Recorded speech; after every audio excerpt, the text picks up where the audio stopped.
आणि ते भविष्यात 2-1 महिन्यात सत्य झालं.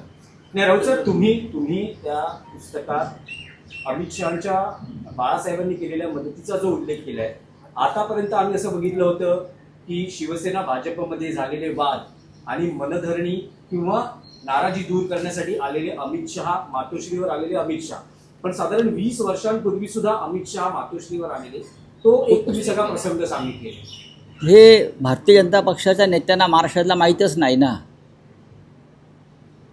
भारतीय जनता पक्षाचे जे आता राज्याचे नेते जे आता जे बोलत आहेत त्यांना काहीच माहीत नाही आहे. आणि त्या संपूर्ण विषयाला आता 25 वर्ष जवळजवळ होत आलेली आहेत, जास्त होत आलेली आहेत. आणि पुस्तकात मी एक लहानसा संदर्भ दिला आहे, त्याच्यावरती पुस्तक खूप मोठं आहे. तुम्ही संपूर्ण पुस्तक वाचा, तुरुंगातले अनुभव वाचा. हां, तुम्ही फक्त अमित शहा, माननीय बाळासाहेब ठाकरे, माननीय शरद पवार ह्याच्यामध्ये गुंतून पडू नका. आणि पण तो नॅशनल कंटेंट आहे, त्यामुळे तुम्हाला विचारलं जाते, कारण कायद्याच्या चौकटीबाहेर जाऊन केलेली मदत आहे. त्यामुळे कायद्याच्या चौकटी, कारण 2 व्यक्ती आज हयात नाहीत, ज्यात बाळासाहेब आणि मनोहर जोशींच्या दूरध्वनीवरून केलेला तो फोन. पण मी हयात आहे ना. तुम्ही आज पवार आहे, त्यामुळे हे प्रश्न तुम्हालाच विचारले जाणार. मी हयात आहे ना, मला माहिती आहे मी हयात आहे. माननीय पवारसाहेब हयात आहेत. आता ते नक्की ह्याच्यावरती काय सांगतील मी सांगू शकत नाही. पण मध्यंतरी मी जेव्हा त्यांच्याशी बोललो, पुस्तक जेव्हा मी त्यांना द्यायला गेलो, तेव्हा मी त्यांना सांगितलं की मी हे असं असं प्रकरण लिहिलेलं आहे, जे घडलेलं आहे. तेव्हा तेवढंच म्हणाले, आता ह्याच्यावरती अमित शहा काय खुलासा करतात ते पाहायला हवं, बरं का.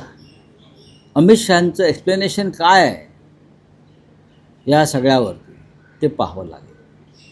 नरेंद्र मोदी यांनी माननीय शरद पवार साहेबांशी वारंवार चर्चा केली आणि विनंती केली, हे मला माहिती आहे. वारंवार मेरा खास आदमी है, आप मदत करो, मेरा खास. तेव्हा अमित शहा हे फार कोणाला माहीत नव्हतं. माझ्या माहितीप्रमाणे शरद पवार साहेबांनी मोदींना विचारलं, ये कौन आदमी है, आप बार बार मुझे फ़ोन कर रहे हो, कौन है आदमी जिसके लिए आप मुझे बार बार रिक्वेस्ट कर रहे हो. बोला मेरे लिए बहुत महत्वपूर्ण आदमी, काम का आदमी. एवढंच मी तुम्हाला आता सांगू शकतो. माननीय पवार मातोश्रीवर अमित शहा जेव्हा आले, बाळासाहेबांना भेटण्याचा प्रयत्न करत होते. पहिल्या दिवशी अयशस्वी ठरले, दुसऱ्या दिवशी ड्रम गेट पर्यंत पोहोचल्याचं तुम्ही लिहिलंय.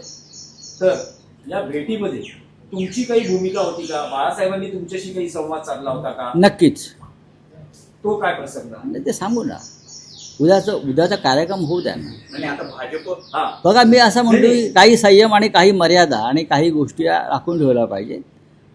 मी फक्त इतकंच सांगितलं की ठाकरे कुटुंबानं, मातोश्रीनं, शिवसेनेनं त्यांच्यावरती इतके उपकार करून सुद्धा त्यांनी आमचाही पक्ष फोडला. या पक्ष फोडण्याविषयी आम्हाला काहीच दुःख नाही आहे.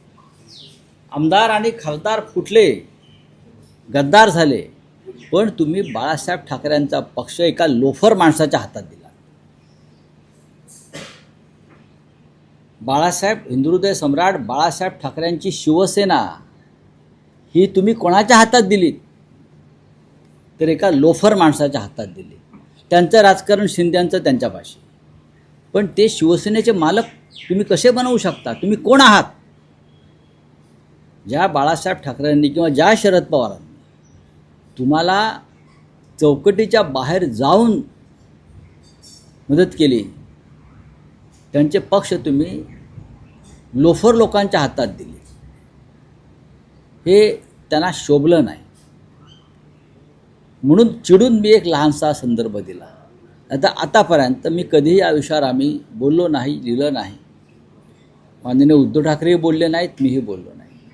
कारण काही गोष्टी ज्या गोपनीय असतात, आमच्या वरिष्ठांकडून ज्यांना मी पितृतुल्य किंवा माझे सर्वस्व मानतो, त्यांच्याबरोबर मी अनेक गोष्टी ऐकल्या, पाहिल्या, प्रत्यक्ष सहभागी झालो अशा मिशनमध्ये. आम्ही कधीच बोललो नाही, मी कधी बोललो नाही. या कानाचं त्या कानाला कधी गेलं नाही. पण त्या ओघात तो प्रसंग आला की भाजप नेत्यांचे तुम्हाला काही फोन आले का, जे या सगळ्या प्रक्रियेत होते? कोणी नव्हतं. म्हणजे जुने भाजप त्या प्रक्रियेत कोणी नव्हतं.